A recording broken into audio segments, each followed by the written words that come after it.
السلام عليكم ورحمة الله وبركاته. كيفكم متابعينا الأعزاء؟ إن شاء الله نكون بخير وصحة وعافية يا رب. اليوم رح نعمل فستان صغير لعمر سنتين ونص أو 3، يعني بهذا الحدود. هو إعادة تدوير من فستان قديم. هاي التنورة الجزء الخلفي منها لأنه فيها كشكشة أكثر من الأمامي. نبتدي في المقاسات على بركة الله. القماش مثني على 2 هيك، طول 30 سم. هاي التنورة عرض القماش هيك عنا 70 سم. هذا رح نفصل هذا الجزء للتنورة.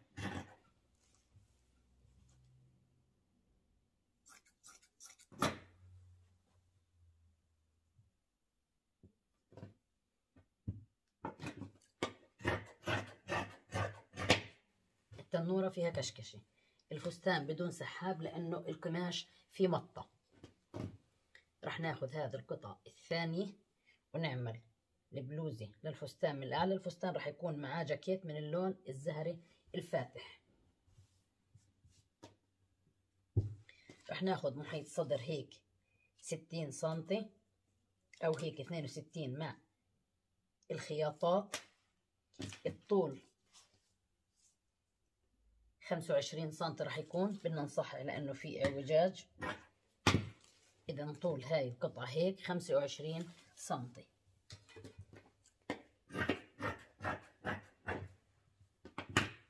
بنثني على 2. الفستان بدون كم. ميلان حفرة أول شيء الركبة، ميلان رأس الكتف، حفرة الإبط اللي هي نصف المسافة. نفتح الجنب المقفل. حفرة الركبة بننزل أصبعين.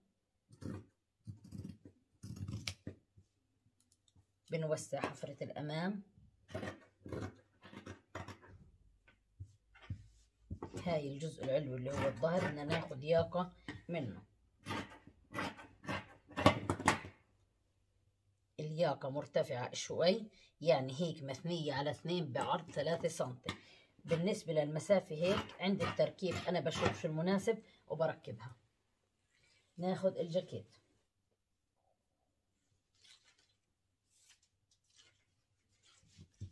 العرض هيك 32.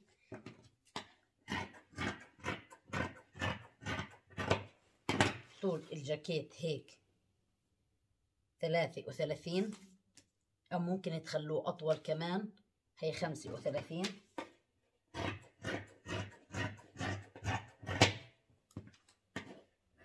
راح أزود شوي لأنه بدي يجي من الأسفل أوسع شوي.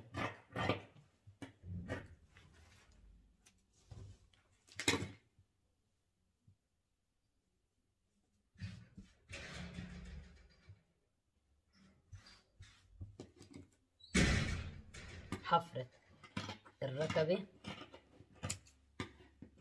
ميلان رأس الكتف. القماش سميك والمقص مش حاد.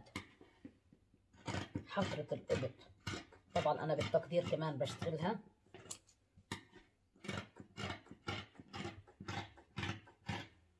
وبطلع بالشكل المائل هاد.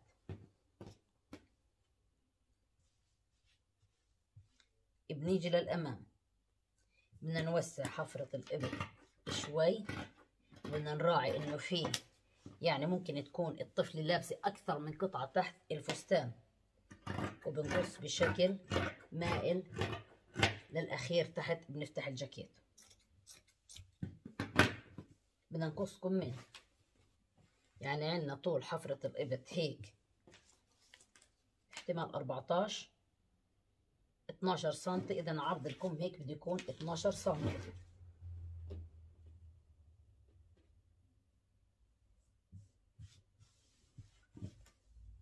وفي الشتوي راعوا إنه ما تكون الملابس ضيقة. طول الكم 35 ل 36 سنتي. راح نحط له إسوارة، إذا بدنا نخليه أقل شوي. راح ناخد طول كامل هيك 32 سنتي، وراح يجي فيه إسوارة من الأسفل.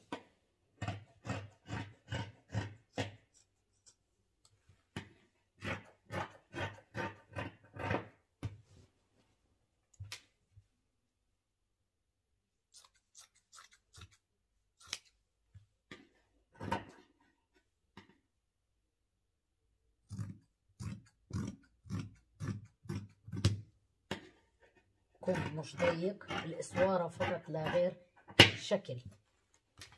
ناخد من ما تبقى من الفستان اسوارتين،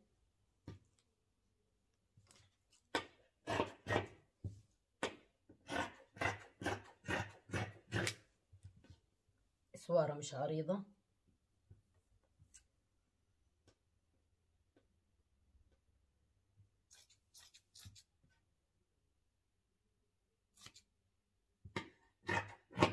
هاي اسوارتين بهذا الشكل هيك. رح نبتدي في الجاكيت. الجاكيت ركبنا رأس الكتف، ركبنا الكمين، ركبنا اسوارة الكم.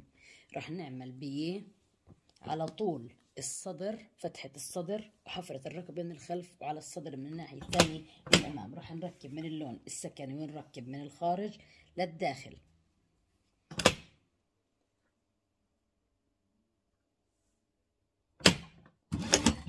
البيه داخلي مش مبين.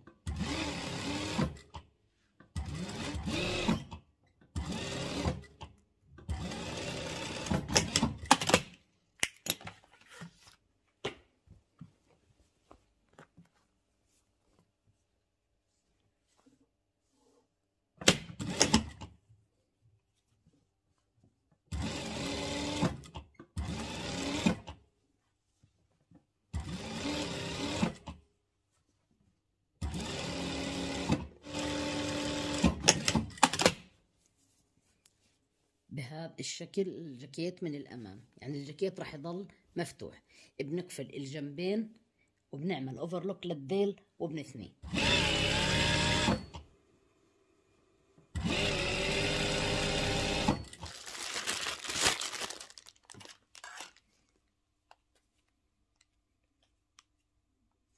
راح نعمل ببيونات من اللون الأخضر من الستان،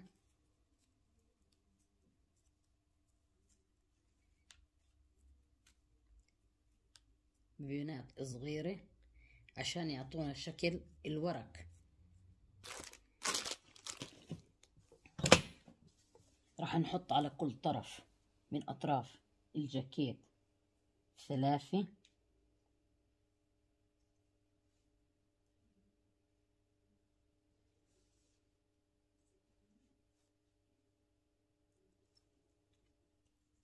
أول شي راح نثبت البيبيونة وبعدين نحط الورد لأنه هيك صعب.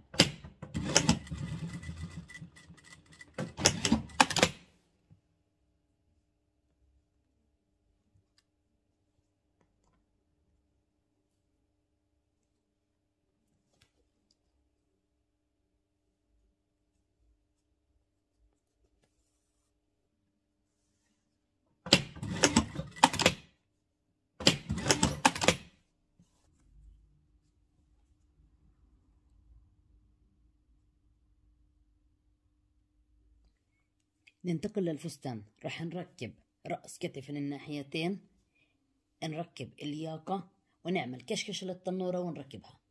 هيك الجزء العلوي من الفستان جاهز. ركبنا الياقة وهي شكل الصدر. نعمل كشكش للتنورة وبنركبها وبنشوف الفستان جاهز، يعني باقي التفاصيل مش مهمة.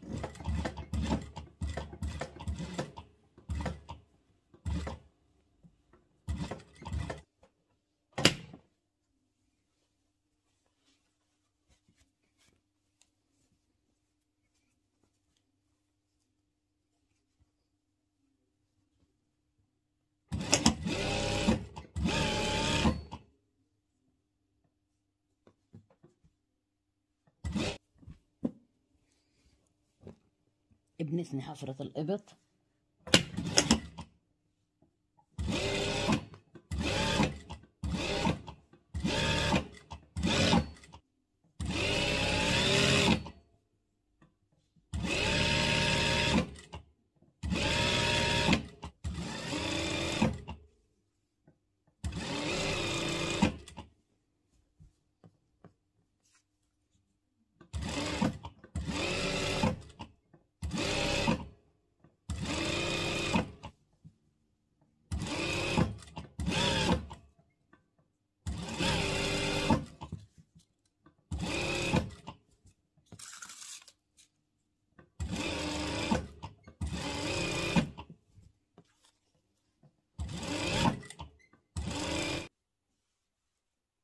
هذا هو الفستان هيك جاهز.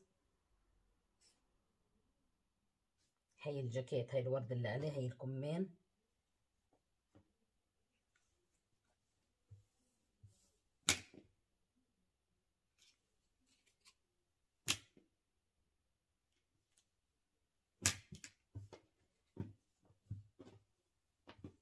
وهي الجاكيت تبعي. يا رب يكون الفستان أعجبكم، نال رضاكم. خنشوف آراءكم تعليقاتكم. أتمنى أشوفكم على خير إن شاء الله. السلام عليكم ورحمة الله وبركاته.